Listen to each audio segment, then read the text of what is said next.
498ची तक्रार झाल्यावर अनेक लोकांना माहिती नसल्यामुळे असेल, उशीर झाल्यामुळे असेल, आर्थिक कारणास्तव असेल, अनेक लोक त्याला 498ला हायकोर्टात चॅलेंज करायचं विसरून जातात किंवा माहिती नसतं किंवा टाळतात. तर असं टाळणं चुकीचं आहे. कारण क्वॅशिंग होईल की नाही हे 4-2% गोष्ट आहे. खूप कमी टक्के केसेस क्वॅशिंग होतात, मान्य आहे. परंतु अशा वेळी किमान आपलं चार्जशीट तरी चेक इन होऊन येतं हायकोर्टामध्ये. ते कसं?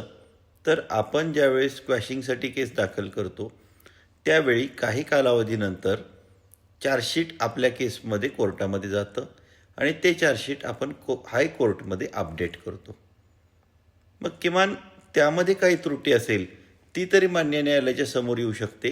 त्यामधून आपल्याला काही न्याय मिळण्याची शक्यता निर्माण होते. त्यामुळे क्वॅशिंगला जाण्याचं टाळू नका.